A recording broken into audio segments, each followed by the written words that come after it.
crescer, prosperar e multiplicar. Que Deus abençoe a liderança, o trabalho, a todos, em nome de Cristo Jesus. Salmo de número 146. Nós vamos ler o salmo todo, mas eu quero concentrar a minha exposição nos versos 7 e 8.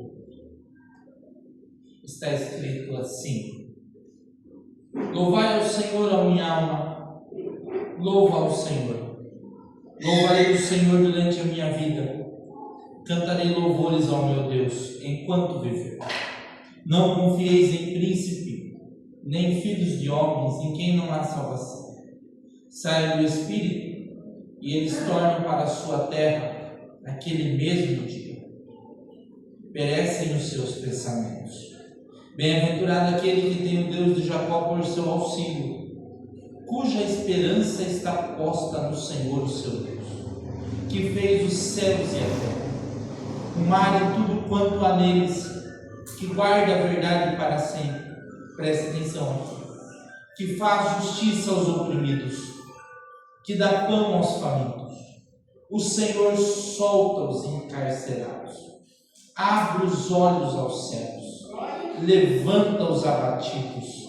O Senhor ama os justos. O Senhor guarda os estrangeiros, ampara o órfão e a viúva, mas transtorna o caminho dos ímpios. O Senhor reinará eternamente. Ó teu Deus, ó Sião, é de geração em geração, perpetuamente. Louvai ao Senhor. Olhe para alguém e diga: Cristo é a resposta. Olhe para mim, por favor. Nós vivemos em dias complicados, porque com o avanço da tecnologia, com o avanço da ciência, eu esperava que haveria nos nossos dias menos questionamento e mais respostas. Hoje as coisas já não são mais assim. Eu acredito que eu vivo em dias de grandes questionamentos. Aquelas perguntas que a gente mesmo faz, às vezes, todos os dias. Por que comigo? Por que desse jeito? Até quando? Qual é a explicação? O que o Senhor quer com isso? E tantas outras perguntas que vão tomando a nossa vida. Por que estou aqui? Qual é a razão disso? A razão da existência? Será que eu nasci para sofrer? Por aí vai-se as nossas colocações e perguntas. O problema de muitos questionamentos é que não há problema nenhum fazer perguntas. O problema está em quando eu faço de Jesus mais uma resposta da minha vida. Quando eu coloco Jesus na prateleira da resposta utilitária. Jesus me é útil, então me serve. Agora eu não quero, porque já perdeu a utilidade. Nós vivemos em dias em que as pessoas não querem Jesus para se relacionar com Ele. Querem Jesus simplesmente para que Ele resolva um problema, um conflito, uma ideia divergente. Então, Jesus sai do senhorio e passa a ser algum agente utilitário. Quando eu preciso, quando eu tenho problema, a gente precisa tomar cuidado para a gente não ir nutrindo isso nas pessoas ao dizer para elas: quando você tiver problema, venha para Jesus. Quando não tiver saída, venha para Jesus. Quando não souber mais o que fazer, venha para Jesus. E eu estou pegando uma verdade absoluta que deveria de ser a razão da minha vida e transformando em uma resposta utilitária. Quando eu precisar, eu vou. Quando ficar difícil, eu oro. Quando não tiver mais jeito, eu vou para Ele. O perigo de colocar Cristo no ambiente da resposta utilitária é que eu não conheço quem Ele é de fato. Eu me apego só ao que Ele pode fazer naquele momento. E quando passar o momento, eu não preciso Ele faz. Por que eu estou dizendo isso? Porque é um desafio olharmos para tudo e ver Cristo como a resposta para tudo. Jesus não é a resposta dos seus problemas. Jesus precisa ser a resposta da sua vida. Fazer de Jesus a resposta absoluta da minha vida. Fazer de Jesus a razão real da minha existência. Encontrar-me nele, como disse Paulo, até que sejamos achados nele, até que ele seja encontrado em nós, não só como alguém que eu utilizo dele, ou como alguém que eu busco quando preciso, mas alguém que está além da minha necessidade, além do meu problema, alguém que eu olho para ele e digo, porque nele nos movemos, nele existimos, ele é a razão de tudo, ao ponto de mesmo em meio às bênçãos, ao caos, eu fazer de Romanos 11 a resposta para mim, porque dele, por ele, para ele, são todas as coisas.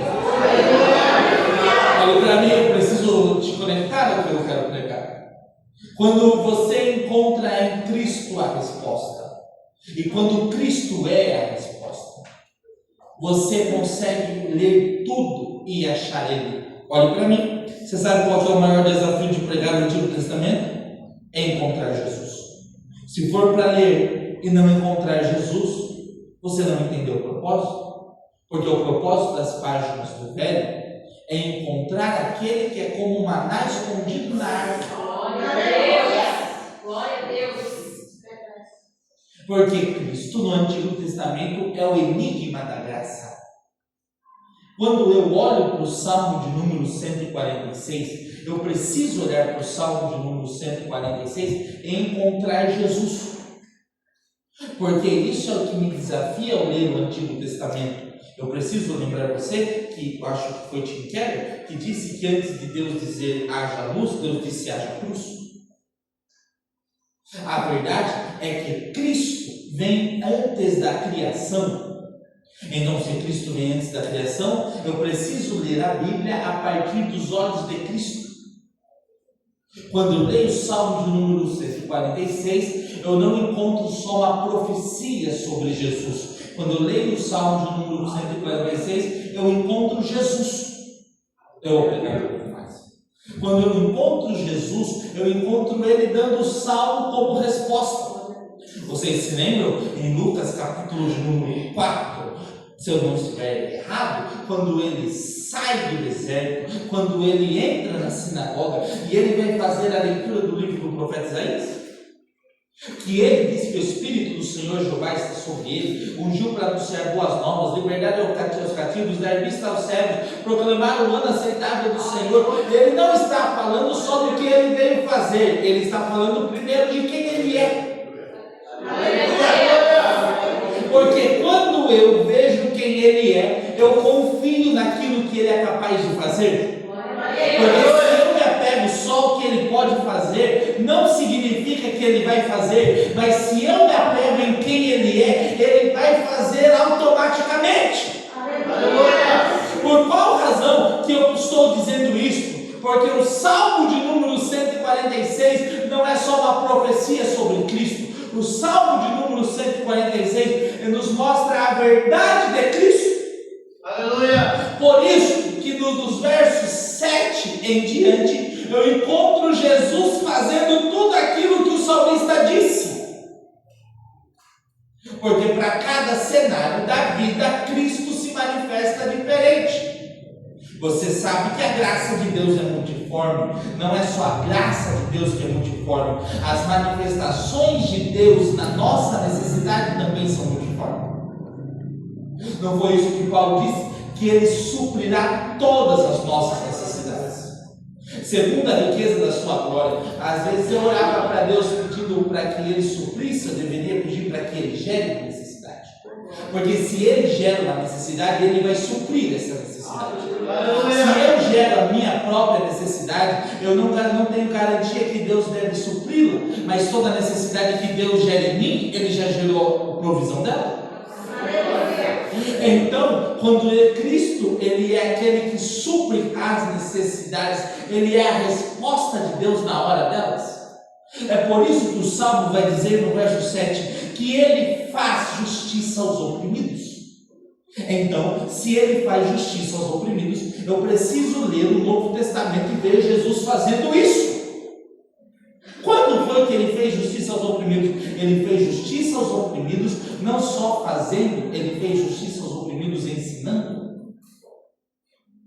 Vem comigo, porque ele contou-nos uma parábola, está escrito assim, Lucas capítulo 18, a partir do versículo 1, e contou-nos uma parábola sobre o dever de orar sempre e nunca desfalecer, porque havia numa certa cidade um juiz injusto, que não temia Deus e nem respeitava homem algum. Havia na mesma cidade uma mulher viúva, que ia continuamente na porta do juiz, dizendo: faz justiça contra os meus adversários. E o juiz disse consigo mesmo: é certo que eu não temo a Deus e nem respeito a homem algum. Como essa mulher está a me importunar, então eu vou fazer alguma coisa. Então Jesus vai dizer: não fará Deus justiça aos seus oprimidos, que clamam a Ele de dia e de noite? Perceba que não é só um cenário de opressor, porque esse homem é um opressor, ele tem características de alguém opressor, porque toda pessoa opressora, ela não teme a Deus e ela não respeita as outras, porque se ela respeitasse as outras, ela não oprimia elas. É um cenário também de injustiça social, porque das primeiras leis de Deus no livro do Êxodo está sobre o amparo da viúva. É uma viúva desamparada na mão de um juiz que é opressor. Ela tem uma barreira diante dela, porque a porta do juiz está continuamente fechada. Não é só um cenário opressor, não é só um cenário de injustiça social, não é só um cenário de adversidade, é um cenário de impossibilidade. Porque ela sabe quem é ele, e ele sabe quem é ele, e ele não encontra razão para fazer o que faz. Porque ele poderia dizer que ele faz o que ele faz porque ele respeitou ela, mas ele disse que não respeita ninguém. Ele poderia dizer que ele faz o que ele faz por causa de Deus, mas ele não teme a Deus. Perceba que Deus está escondido nos cenários do caos, movendo as coisas favoráveis, sem deixar marcas que foi Ele. Glória a Deus. Às vezes nós achamos que os milagres estão só nas coisas extraordinárias, mas Deus esconde justiça em coisas óbvias. Porque alguém disse: como foi que aconteceu? De que forma que isso se resolveu? De que forma que a porta se abriu? De que forma que o milagre chegou? Não sei explicar, não fazia sentido, não tinha razão nenhuma para ter acontecido, não tinha razão nenhuma para ter dado certo, não era nem para ter feito alguma coisa, porque era totalmente injusto, era totalmente desfavorável. Eu vim pregar para alguém aqui que está dizendo: na minha causa eu não sei como vai ser, porque o tempo é desfavorável, o cenário é desfavorável, a atuação do país, a situação do país é desfavorável, a atuação governamental é desfavorável, e parece que não tem jeito para minha causa. Mas eu gosto que um dos nomes do nosso Deus é que Ele é Jeová Tzidkenu, e Jeová Tzidkenu, Ele é a nossa justiça. Porque não importa o real cenário, Jesus contou uma parábola sobre o dever de orar sempre, e Ele disse que Deus fará justiça aos seus escolhidos. Eu não sei qual é o nível da injustiça que você vive, se é por conta de opressão ou por uma causa social. Eu só sei de uma coisa, que aquele que julga a causa de uma mulher, ele é poderoso para julgar a tua causa, porque a justiça é o que Ele faz.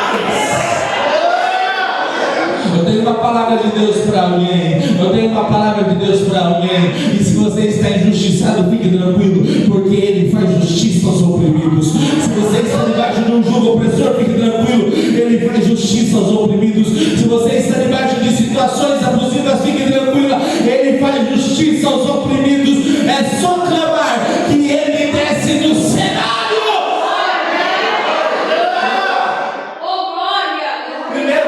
Ele faz justiça aos oprimidos. Segunda característica é que eu encontro Cristo como resposta. O texto vai dizer: que Ele dá pão aos famintos. Aí você vai dizer, não, isso daí eu vi Ele fazer.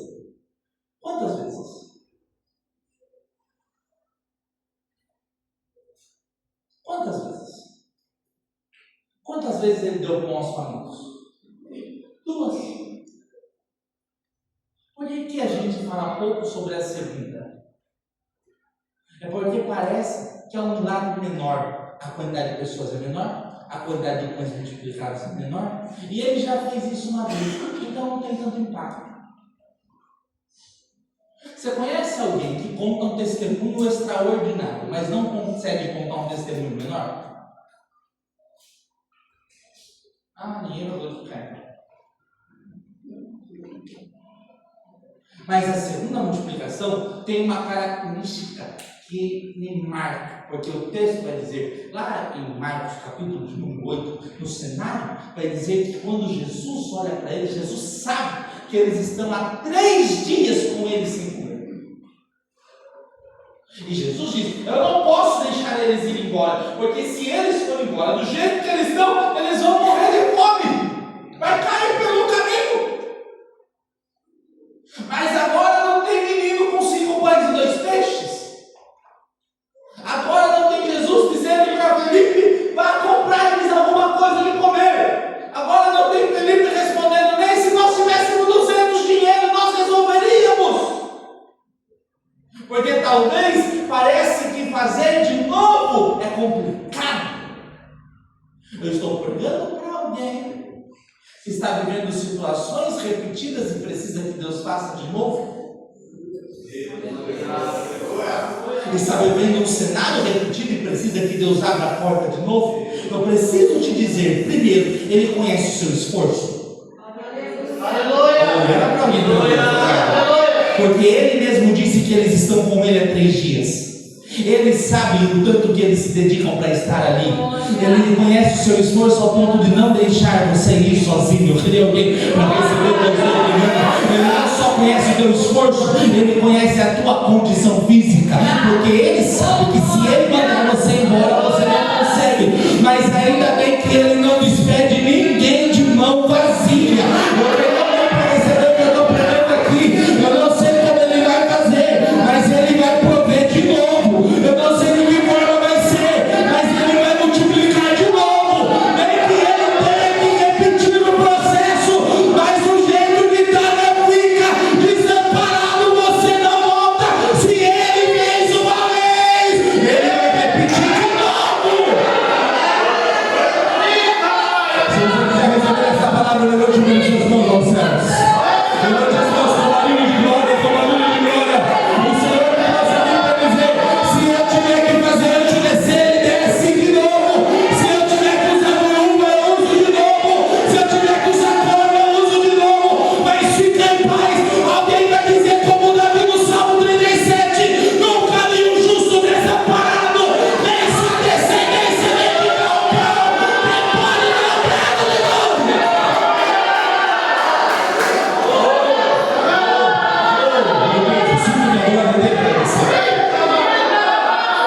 Por que Ele dá pão aos famintos? Porque pão não é o que Ele faz, pão é quem Ele é. Ele mesmo disse que Ele é o pão vivo, que desceu do céu. Mas vamos lá. Primeiro, Ele fez justiça aos oprimidos, contando uma parábola. Ele deu pão aos famintos pela segunda vez. Mas o texto continua. Ele solta os encarcerados. Oh, meu Deus. Quando foi que Ele fez isso? Lucas 13:10 é sábado. Ele está na sinagoga. É a última vez que Ele está na sinagoga. Dentro da sua geografia, do caminho do Gólgota, é a última vez que Ele visita uma sinagoga. Tem uma mulher ali. Ela é uma encarcerada. Por que ela é encarcerada? Porque Jesus vai dizer que não convinha soltar da prisão esta filha de Abraão. Mas ela não só tem uma prisão espiritual, porque o texto vai dizer que a causa do problema dela não é físico, a causa do problema dela é espiritual. Cuidado para não tratar as coisas erradas. Mas qual que é o nível do problema dela? Ela vive encurvada. Eu acho que ela vive mais ou menos assim. Vou fazer uma pergunta: quanto tempo você consegue ficar assim? Vou ficar aqui um minuto, já dói tudo aqui. É meu ambiente real aqui ou só eu sinto essas coisas? Tem gente que nem abaixa, já vai sentando assim ao caminho. Imagine ficar 18 anos assim, ó. Meu Deus. Isso daqui não gera só problemas físicos, isso daqui gera outros níveis de problema. Primeiro, isso daqui gera um problema emocional. Porque faz com que ela se sinta incapaz. A primeira prisão dessa mulher é emocional, porque ela tem dentro dela um sentimento de incapacidade. O que você consegue fazer quando você só vive assim? Eu não acredito que ela tenha 18 anos. Eu acredito que aquilo que o texto diz que há 18 anos ela vem vivendo assim. Imagine você ter uma vida normal e de repente a sua vida passar a ser assim. Ela não tem só uma prisão emocional, ela vive em cadeias de relacionamento. Porque que virtude tem se relacionar com alguém que você nunca consegue olhar nos olhos? Que verdadeira amizade que essa mulher tem? Ela não consegue ter uma amizade verdadeira, porque ela só vive olhando as pessoas pelos pés. Mais do que uma cadeia emocional, mais do que um problema de relacionamento, ela tem um problema consigo mesma, porque ela perde a autoestima. Que beleza há em viver a vida, se for para viver assim. Ela não tem nem perspectiva do tempo, porque tudo que ela vê do lado de fora é só sombras.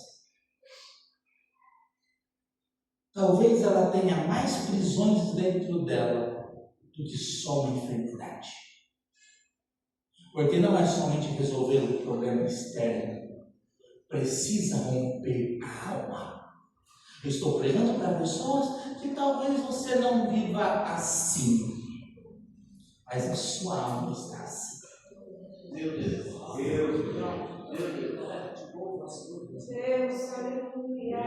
porque os seus problemas emocionais te sufocam.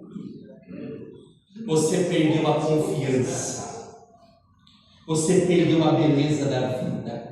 A vida para você se tornou mais uma razão sem sentido do que uma perspectiva de continuar vivendo. Porque você diz assim: que razão tem para viver se for para viver nessa situação? Se for para viver nesse cenário? Mas essa mulher tem uma virtude. Ela tem uma virtude extraordinária. Porque embora ela tenha um problema difícil de resolver, talvez ela tenha lidado com a incapacidade de alguém de tentar ajudá-la, mas como o problema dela não é físico, então não tem como ajudar coisas espirituais tratando de forma física.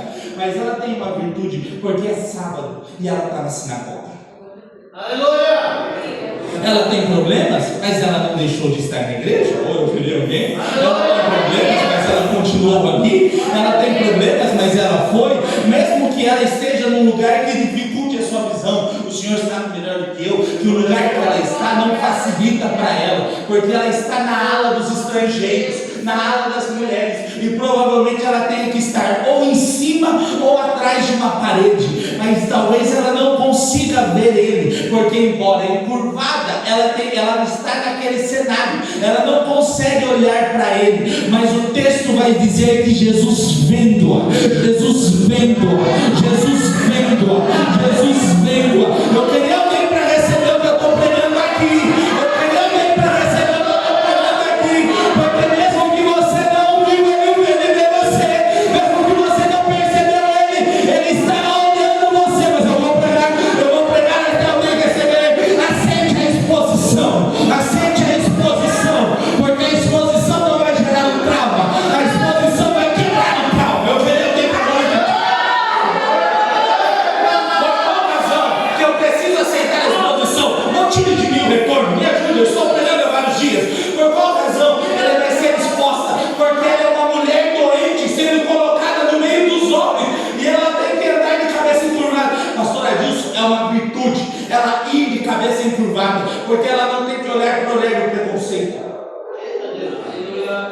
mas ela está indo, e ela talvez esteja fazendo um caminho que ela sinta ser o caminho da vergonha, mas você nunca pode trilhar o caminho da honra se primeiro você não der os passos da vergonha. Porque Isaías vai dizer que no lugar da tua vergonha, no lugar da tua vergonha, no lugar da tua vergonha, no lugar da tua vergonha, o Senhor trouxe alguém aqui para dizer: o inimigo achou que ia ficar em vergonha, o inimigo achou que ia ficar em cadeia, mas aquele que visitou a sinagoga desceu aqui para tirar da prisão, para remover a vergonha. Você não fica, em prisões da alma você não fica. Eu vou dizer o que diz o salmista: tira minha alma da prisão, tira minha alma da prisão. Tem mais alguém aqui comigo? Dê um prato de palma.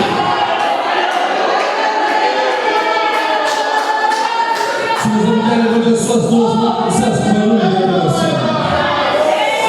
Com barulho de adoração, com barulho de adoração. Essa prisão vai cair por terra hoje. Essas amarras vão cair por terra hoje. Essas cadeias vão cair por terra hoje. Aquele que quebra os ferrolhos de ferro, aquele que despedaça os cadeados, ele está aqui para dizer: vem para fora, filho meu. Vem para fora, filha minha. Eu vou pregar até alguém receber. As cadeias serão quebradas, os grilhões despedaçados. Maior é aquele que está conosco. Ele pode dar um prato de glória.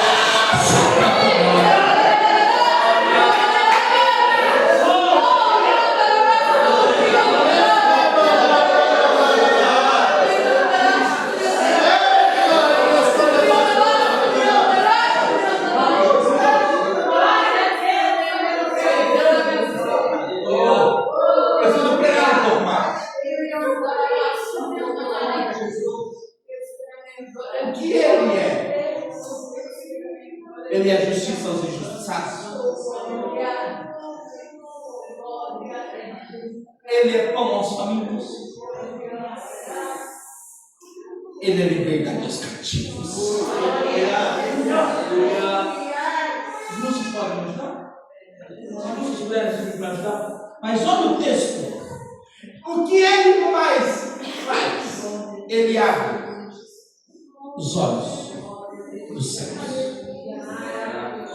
Glória a Deus. Pastor, eu não aguento muito desse. Pastor, Isso é fácil. Quantas vezes Jesus não fez? glória a Deus. Não é tão simples assim. Porque embora ele tenha feito isso várias vezes, nenhuma ele fez igual. Glória a Deus. Sabe qual que é o nosso maior problema? É que nós temos dificuldade quando na nossa vez Deus faz diferente. Você já ouviu alguém contando um testemunho e você disse assim: o Senhor podia fazer na minha vida igual está fazendo na vida dele? Podia acontecer comigo igual está acontecendo com o outro. Mas você nunca vai contar uma história extraordinária se viver igual alguém. Nós queremos ter um testemunho novo, mas nós não queremos uma situação nova. Meu Deus. É difícil, né? Quando ele resolve todo mundo com facilidade. Chega na sua vez. Meu Deus. Chega na sua vez, ele faz igual o servo de Betsaida. De Marcos. Acho que Marcos 8. O que ele faz? Ele pega você para a mão e tira você para fora. Porque não é somente sobre te dar visão, é te dar uma nova direção. Aleluia! Glória a Deus! Pastor, ele é cego. E uma das características de alguém cego é que vive na dependência. Por que Jesus tira ele dali? Porque se ele volta para ali, ele precisa voltar independente para o lugar da dependência. Porque todo mundo ali pode o conhecer, mas só o conhece como cego. Nunca reclame quando Deus te tira de alguns lugares. Quando Deus te tira de alguns ambientes. É porque Ele quer levar você a um lugar onde as pessoas não se relacionam com você por igual. Oh, glória! Aleluia! Oh, glória! Aleluia! em que elas não te ajudam porque elas te acham inferior a elas. Coitadinho dele. Mas e se ele quiser fazer diferente? Ele vai fazer algo que se eu estivesse lá, porque o texto vai dizer que ele vai cuspir nos olhos desse homem. Oh, ainda bem que eu não estou lá. E se eu estivesse lá, eu já ia falar assim: o senhor é porco, né? O senhor faz milagre de costa, faz milagre de longe, só porque ele não enxerga vai fazer essa nojeira com ele. Sabe qual é o seu problema? É igualzinho o meu. A gente quer um milagre, a gente não quer condicionar. Aleluia. Deus. Glória a Deus. A gente quer que ele faça, mas a gente não quer que ele faça do jeito dele. Meu Deus.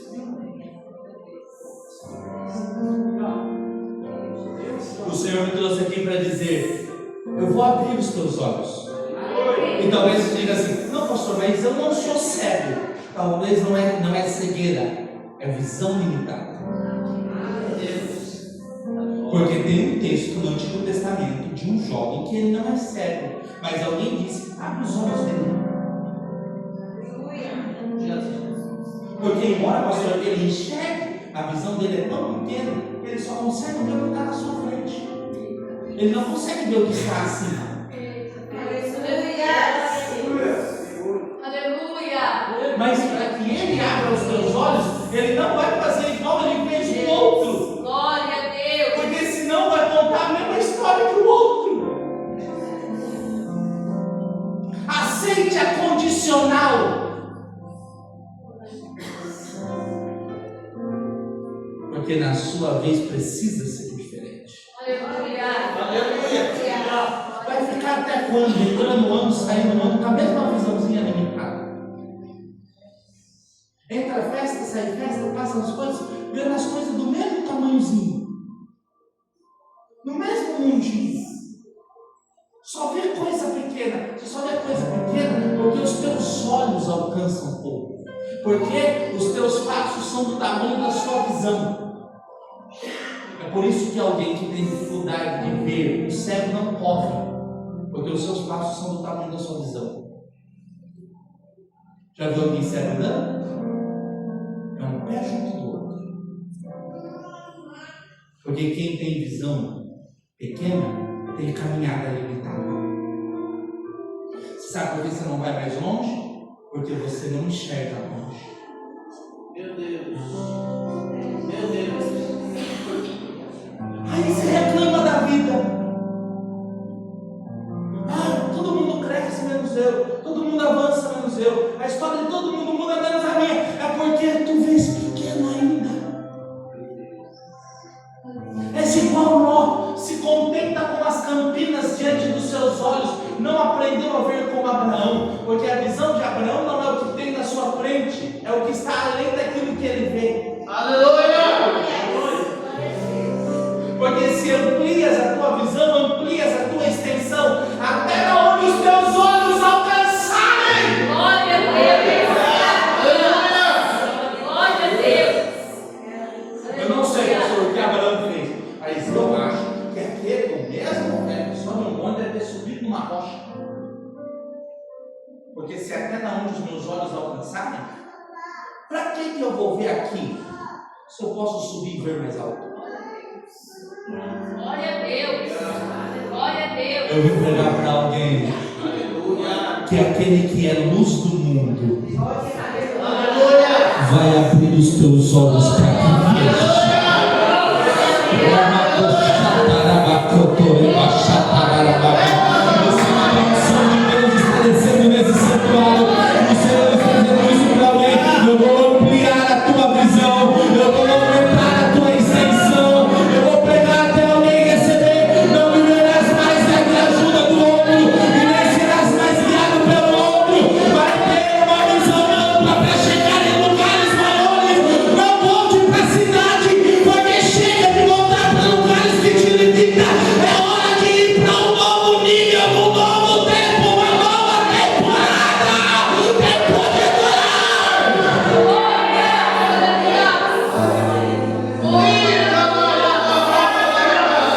Abre os olhos dos teus filhos.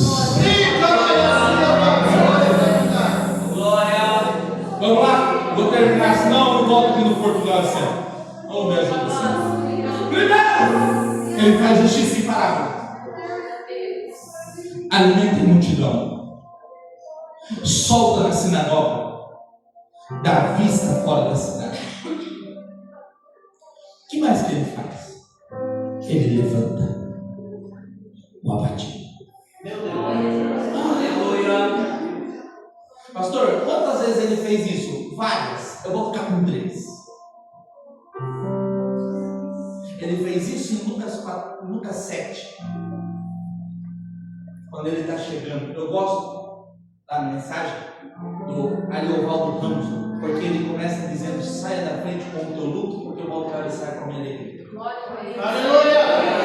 Isso é Jesus entrando em Naim.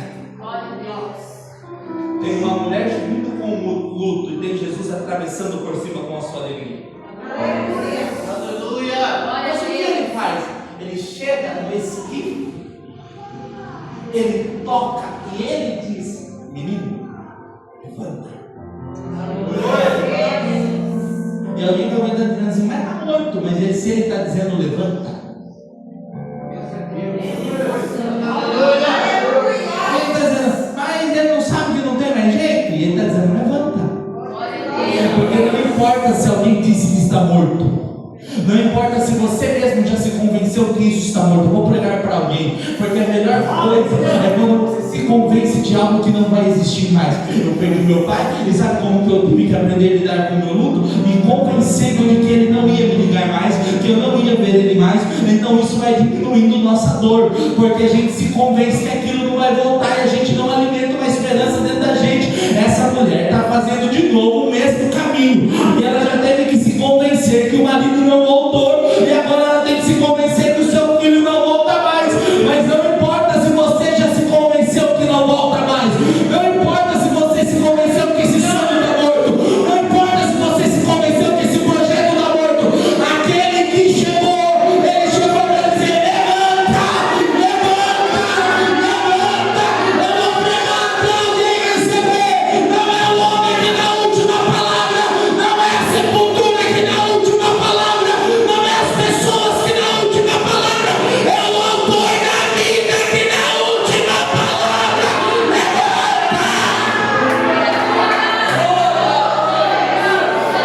Ele levanta coisas que você já se convenceu que elas morreram. Mas o que mais que ele levanta? Ele levanta pessoas, provocando-elas. No João capítulo 5, versículo 8, João 5, 8, vai dizer que ele está indo para a festa e ele mudou o seu caminho. Ele chegou em Betesda, tem um homem lá, que está lá há 38 anos. Sabe qual é o problema desse homem? Não é que ele é doente. O problema do homem é que ele se sente insuficiente. Porque ele vai dizer que ele não tem ninguém que o ajude. E que quando ele tenta, nem ele consegue se ajudar. É difícil quando as pessoas não conseguem te ajudar. É pior ainda quando nem você se ajuda.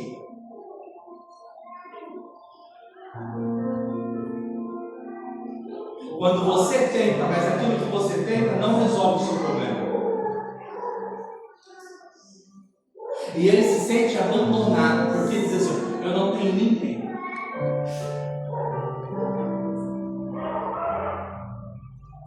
Se Jesus fosse uma resposta utilitária, Jesus iria dizer para ele: eu te levo. Mas Cristo não é uma resposta utilitária.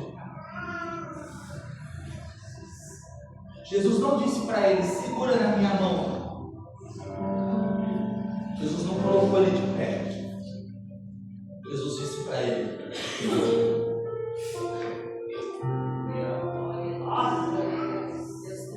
por que esse homem é abatido? Ele é abatido pelo abandono. Ele é abatido porque ele se sente incapaz. E Jesus disse: levanta. Você precisa ter mais fé para se colocar de pé do que para acreditar que o anjo descia no canto. Aleluia. Porque, pastor, eu nem sei de fato se descia um anjo ali, ou se aquilo era só uma crendice para juntar todos os moribundos no mesmo lugar. Mas eu preciso ter muita fé para ficar de pé numa palavra sem ter uma mão de apoio. O mesmo homem, Jesus está provocando ele. Eu vou terminar. Não é só um convite, é uma provocação. Porque Jesus está provocando ele a fazer o que ele não faz há 38 anos. Ou talvez a fazer o que ele nunca fez: colocar-se de pé e dar os primeiros passos. Eu vim provocar alguém em pregação para dizer: está na hora de se levantar, está na hora de dar os primeiros passos, está na hora de dar os primeiros passos em direção àquele emprego novo, está na hora de dar os primeiros passos em direção àquele relacionamento novo, está na hora de dar os primeiros passos em relação a um novo ciclo, está na hora de dar os primeiros passos em relação ao ministério, está na hora de dar os primeiros passos em relação à vida. Chega de viver prostrado esperando que alguém te levante. Está na hora de você se levantar e dar os primeiros passos. Não será só os primeiros passos, será o início de uma nova jornada, porque para o tanque você não volta, para a cama você não volta. Dá os primeiros passos, porque depois disso você vai para a festa.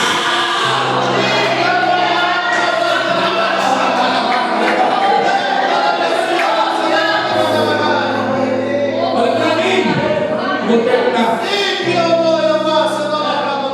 Se eu tenho mais 5 minutos, você diz amém. Amém. 5, 10, 15. Amém. Glória a Deus. Ele levanta o que alguém se convenceu que está morto. Ele levanta alguém pela provocação de sua palavra. Mas ele levanta alguém que o diabo fingiu estar morto. Porque em Marcos 9,14 apareceu o texto do jovem lunático. Eu amo esse texto. Só que Marcos vai dizer que quando Jesus expulsa o demônio do garoto, ele fica como morto. De tal maneira que muitos diziam que ele já estava morto.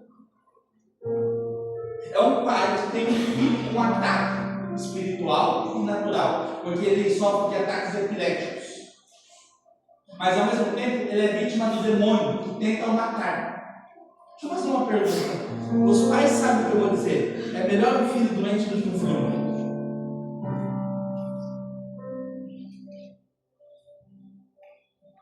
Porque nada supra a dor da perda. Ainda mais no caso desse homem, que é o único filho que ele tem. Por isso que ele disse para Jesus: é o meu único filho. Mas o inimigo não está usando o garoto para desmotivar o pai.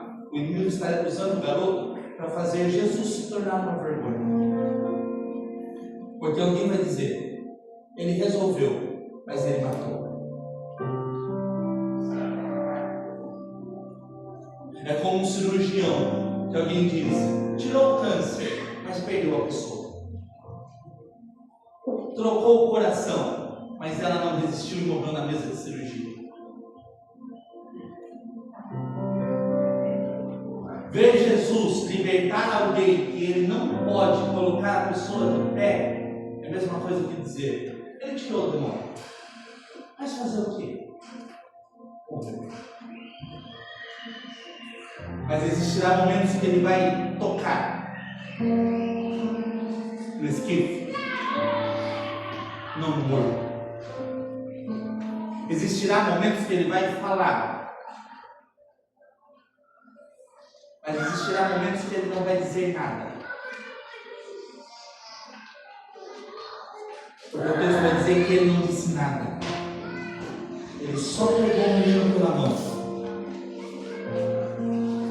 e o colocou de pé. Aleluia! Porque talvez você está esperando o que ele fale e ele está dizendo: não é o que eu vou falar, veja o que eu vou fazer. Porque Jesus gosta de responder com atitude que as pessoas esperam que ele responda com palavras. Porque tem gente esperando o que ele vai falar. E ele me trouxe aqui para dizer: não é o que eu vou falar, é o que os teus olhos vão ver eu fazer. Eu vou colocar de pé, eu vou colocar de pé, eu vou profetizar até alguém receber aqui no Jardim Portugal. Eu estou dizendo: eu não sei o que vai ser. Eu queria tanto que o Senhor falasse, e o Senhor me trouxe aqui para dizer: eu não vou falar, mas observe a minha mão, ela vai te levantar.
o justo. Aleluia. Ô pastor, até agora você falou, quero nem achar agora Jesus fazendo isso. Ele é bom justo. Justo no nome. Aleluia. Quem? Zaqueu. Porque o significado de Zaqueu é o justo. Mas ele não é justo porque ele é ladrão. Não é porque o que ele faz é diferente de quem ele é que ele não pode ser amado. Glória a Deus. Aleluia. Porque só amor faz alguém dizer: desce porque eu vou ficar na tua casa. Ei, eu vou dizer o que está escrito: ele nos amou, sendo nós ainda pecadores. Era para alguém do outro lado. Eu não sou diferente de Zaqueu, porque as minhas justiças são como um capo de imundície. Mas mesmo assim ele disse: eu te amei, chamei-te pelo meu teu nome, e tu és meu. Eu não mereço, mas ele me amou. Eu não sei explicar, mas ele me amou. Mesmo que eu cometa injustiça, mas ele me amou. Ele me amou ao ponto de não me tratar como eu me trataria. Porque Paulo vai escrever em Romanos capítulo 5 que nós somos justificados e temos paz para com Deus por intermédio de Cristo. Quando continua o capítulo 5, acho que no verso 8 vai dizer que Deus provou o seu amor. Por quê? Por gente injusta. Ele não só te amou, ele te justificou quando ele te amou. Pastor, mas eu não me sinto amado. Não. Então olha para a cruz. Porque o justo foi feito em justiça para que você pudesse ser justificado. Quem é ele? Ele é a justiça de Deus comparada com os outros. É por isso que em 1 João capítulo 2 vai dizer que filhinhos, a quem outra vez eu vos escrevo para que não pequeis. Mas se pecais, tendes um advogado junto ao Pai, Jesus Cristo o justo. Ou era para alguém ter glorificado, porque a pastora diz no Apocalipse 12 vai dizer que Satanás, o nosso adversário, o acusador de nossas almas, o acusador de nossos jogos, a gente sabe que existe no céu um tribunal. Eu não sei explicar onde ele fica, mas existe um tribunal. Deus é o justo juiz, Satanás é o nosso acusador, e ele está dioturnamente nos acusando diante de Deus. Mas João disse que eu tenho um advogado. Mas qual é o argumento do meu advogado? Zacarias vai dizer que ele subiu ao céu com as mãos furadas, e quando ele descer, ele desce com as mãos furadas, porque só assim os filhos de Israel reconhecerão. Eu descobri onde está o argumento da minha defesa. É porque toda vez que o meu acusador diz ele fez, o advogado diz foi por causa dele, foi por causa dela, só quem foi justificado é o maior da glória.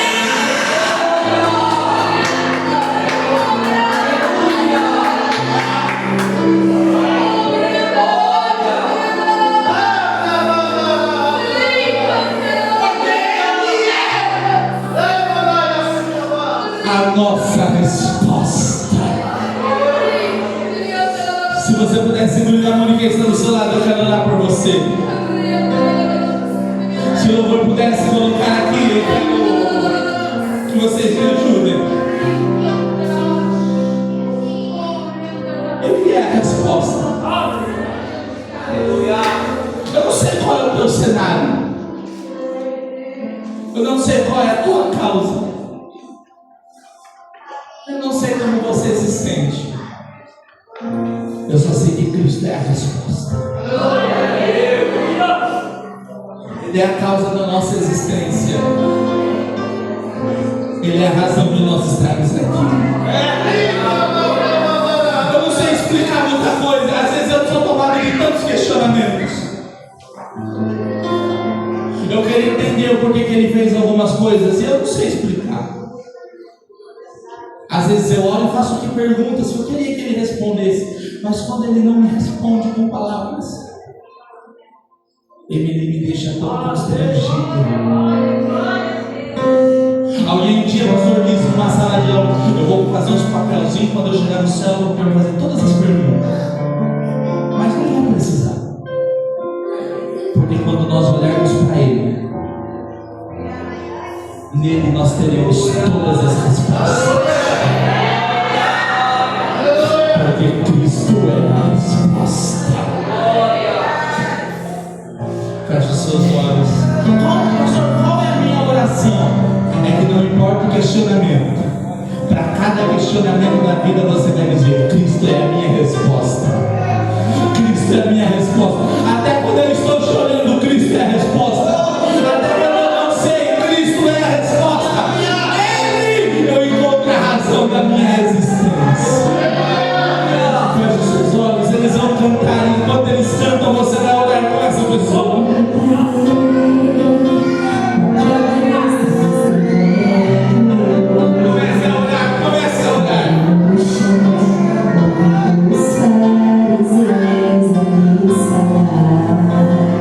Que a lei de Moisés condenar.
sente raiva.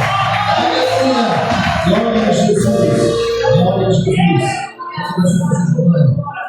Em nome de Jesus, Deus abençoe abundantemente.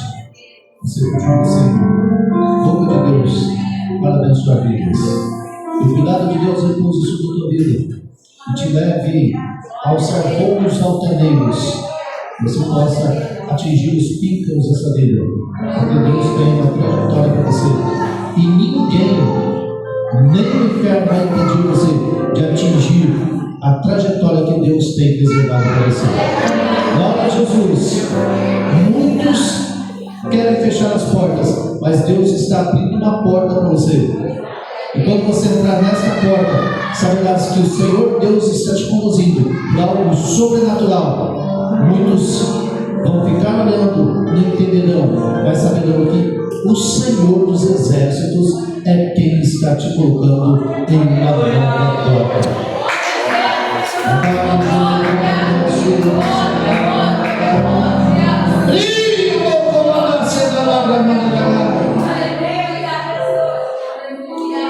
Ouço o barulho de muitas árvores.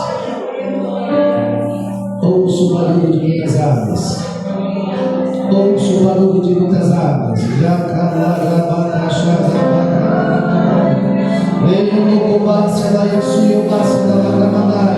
As comportas dos céus estão abertas nesta noite.